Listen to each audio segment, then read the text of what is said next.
After 2 decades of managing industrial UV finishing lines, one thing became very clear to me. A perfect cure isn't guesswork, it's science. It's measurable, and it's exactly the type of thing you can prove with real numbers, real tools, and a consistent testing process. If you're the kind of person who enjoys the science behind the scenes, I highly recommend downloading our free PDF buyer's guide from the Lite website.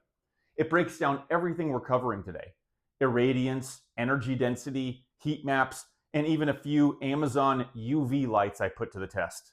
Stay tuned.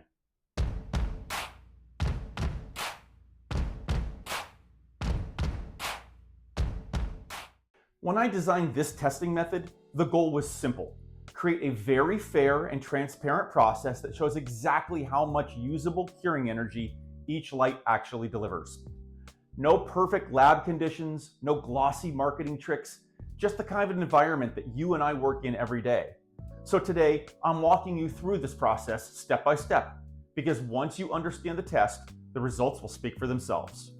To capture the actual power hitting each square, we use an independently calibrated ultraviolet spectrometer.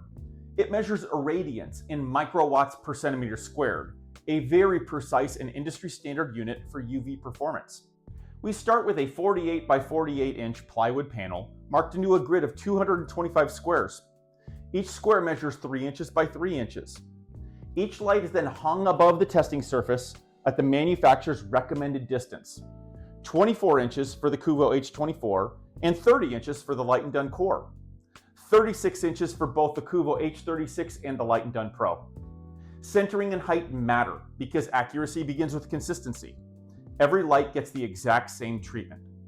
Once the readings are taken, we translate them into a heat map that reads just like a traffic light. Green equals go, yellow caution, and red stop. Green indicates a reading of 1,000 or more and produces a perfect clean armor cure. Yellow is from 999 down to 600, which still cures well enough with exposure and time.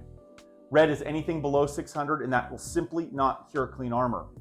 It's a straightforward system that shows you exactly where the light performs and where it doesn't.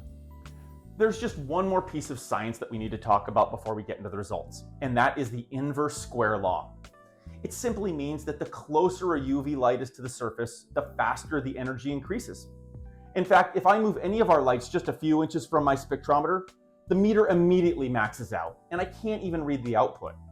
That doesn't mean the light suddenly became 10 times stronger. It means the distance changed. This is why any serious UV test or claim must include the exact measurement distance. Otherwise, these numbers are entirely meaningless. A light tested at 6 inches will always look stronger than a light tested at 2 feet.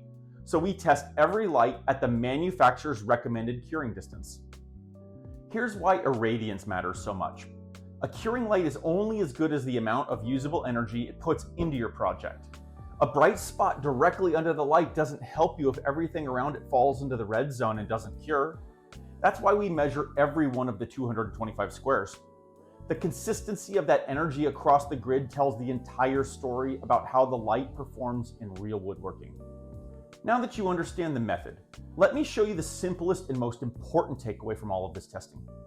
You don't need to remember every number from every square.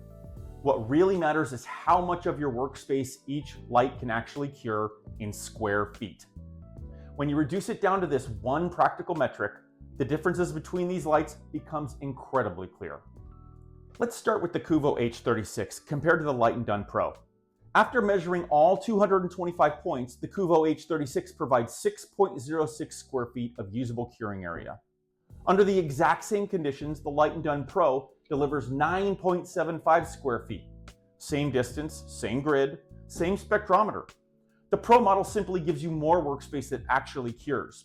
Nothing theoretical, nothing estimated, just measured performance. Now let's look at the entry-level comparison. The Cuvo H24 cures 3.43 square feet of usable area. The Lite & Core model cures 6.56 square feet, almost double. And that's the kind of difference that shows up in real workflows. One light cures the job in a single session, and the other forces you to reposition it multiple times. For fun, I tested a few UV floodlights from Amazon.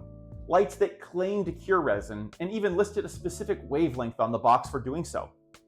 The heat maps for these lights are entirely red.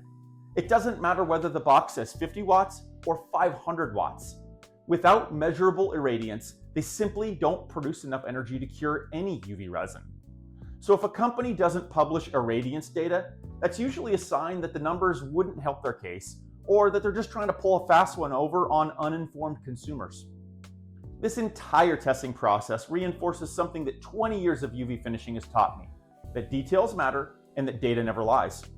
Irradiance, coverage, and consistency are not things that you can fake, and they're not unique to clean armor.